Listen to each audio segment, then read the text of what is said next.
আমাদের শামীম ভাইয়ের সাথে যখন কোলাকুলি করি মনে হচ্ছে আল্লামা সাঈদীর ঘ্রাণ পাই।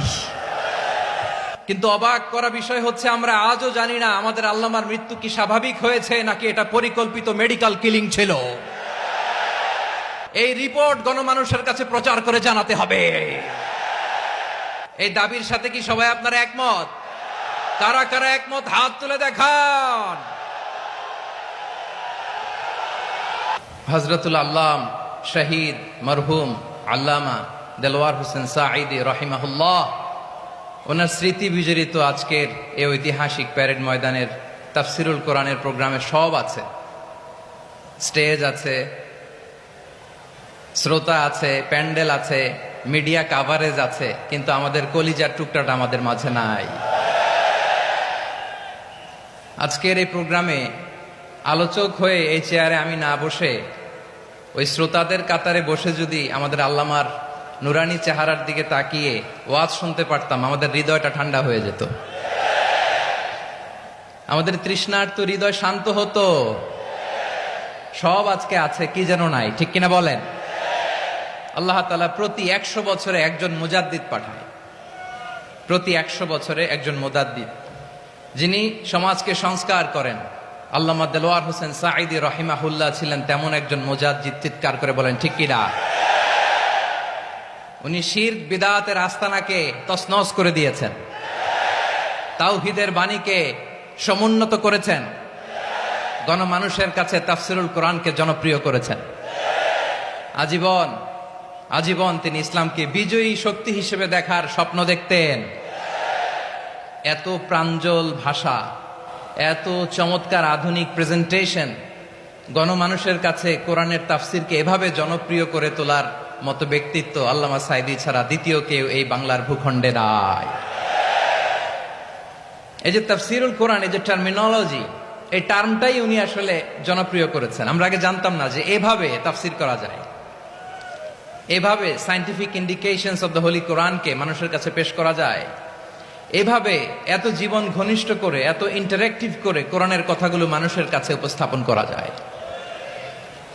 উনি অন্যায়ের বিরুদ্ধে সবসময় সোচ্চার ছিলেন, প্রতিবাদী কণ্ঠস্বর ছিলেন। ওনার আলোচনা শুনলে দেহের রক্ত টকবক করে ফুটতে থাকতো। আল্লাহু আকবার, আল্লাহু আকবার, আল্লাহু আকবার। He was a strong mouthpiece of Islamic revivalism. Islamic জাগরণের স্ট্রং মাউথপিস ছিলেন আল্লামা সাঈদী রাহিমাহুল্লাহ। অনেক দোয়া পেয়েছেন, আমরা পড়েছি, এমন জীবন তুমি করিবে গঠন, মরণে হাসিবে তুমি, কাঁদিবে ভুবন। গোটা বিশ্বকে তিনি কাঁদিয়েছেন। আল্লামা যখন ইন্তেকাল করলেন, আমি তখন মালয়েশিয়া থেকে যুক্তরাষ্ট্রে একটা কনফারেন্সে যোগ দিতে যাচ্ছি, কাতার এয়ারলাইন্সে। মালয়েশিয়া থেকে দোহাতে নামলাম। দোহায় যখন আমার ট্রানজিট, তখন শুনতে পেলাম যে আল্লামা বিদায় নিয়েছেন। সোশ্যাল মিডিয়ায় শুনে বিশ্বাস করতে পারলাম না। মুহূর্তের মধ্যেই মাসুদ সাঈদী ভাইকে মেসেজ করলাম, উনি কোনো উত্তর দিতে পারলেন না। মাসুদ ভাইয়ের সাথে যখন কোলাকুলি করি, আমাদের শামীম ভাইয়ের সাথে যখন কোলাকুলি করি, মনে হচ্ছে আল্লামা সাঈদীর ঘ্রাণ পাই। শরীরটা লিটারালি কাঁপছিল, নিজেকে মানাতে পারছিলাম না, বিশ্বাস করতে পারছিলাম যে আসলে আল্লামা বিদায় নিয়েছেন। ইন দ্য মিন টাইম আমার সেকেন্ড ফ্লাইট দোহা টু নিউ ইয়র্ক, 12 ঘন্টার ফ্লাইটে উঠলাম, ইন্টারনেট থেকে বিচ্ছিন্ন হলাম। নামার পরে শুনলাম আল্লাহু আকবার, যেখানে ওনাকে কবরস্থ করার কথা ছিল সেখানেও কবর দিতে দেয়া হয় নাই। ছবিগুলো দেখতে লাগলাম, হাসিমাখা মুখ, হাসিমাখা নিথর দেহটা, মরণে হাসিবে তুমি, কাঁদিবে ভুবন। From east to west, from north to south, the entire globe, গোটা বিশ্ব ওনার জন্য কেঁদেছে, গোটা বিশ্ব কেঁদেছে। কাবার গিলাফ ধরে ধরে মানুষ চিৎকার করেছে। এর চেয়ে শ্রেষ্ঠ মৃত্যুকার হতে পারে? আমাদের আল্লামার আর কি পাওয়ার ছিল বলেন? আর কি পাওয়ার ছিল? কুল্লু নাফসিন যায়িকাতুল মাউত, যারাই দুনিয়াতে আসবে তারা ইন্তেকাল করবে, এটা আমরা মেনে নেই, এটা আমরা জানি। কিন্তু অবাক করা বিষয় হচ্ছে আমরা আজও জানি না আমাদের আল্লামার মৃত্যু কি স্বাভাবিক হয়েছে নাকি এটা পরিকল্পিত মেডিকেল কিলিং ছিল। এটা যে পরিকল্পিত মেডিকেল কিলিং ছিল, এটা ধারণা করার পেছনে অনেক কারণ আছে। তিনি আধিপত্যবাদের বিরুদ্ধে সোচ্চার ছিলেন, ফ্যাসিবাদের বিরুদ্ধে সোচ্চার ছিলেন, রাজনৈতিক প্রতিহিংসার শিকার ছিলেন। এজন্য এটা মেডিকেল কিলিং হতে পারে এ ধারণা আমরা করতেই পারি। আওয়াজ করে বলেন ঠিক কিনা? যেই সময়টা আমরা কাটাচ্ছি, এত সুন্দর সময় বাংলাদেশ আর পাবে না। আমাদের জন্মের পর থেকে এরকম চমৎকার সময় আমরা পাই নাই। এটাই আসল সময়। আমরা ইন্টারিম গভর্নমেন্টের কাছে দাবি জানাই, উচ্চতর তদন্ত কমিটি করে এটা কি হত্যাকাণ্ড ছিল নাকি স্বাভাবিক মৃত্যু ছিল, এই রিপোর্ট গণমানুষের কাছে প্রচার করে জানাতে হবে। এই দাবির সাথে কি সবাই আপনারা একমত? কারা কারা একমত হাত তুলে দেখান।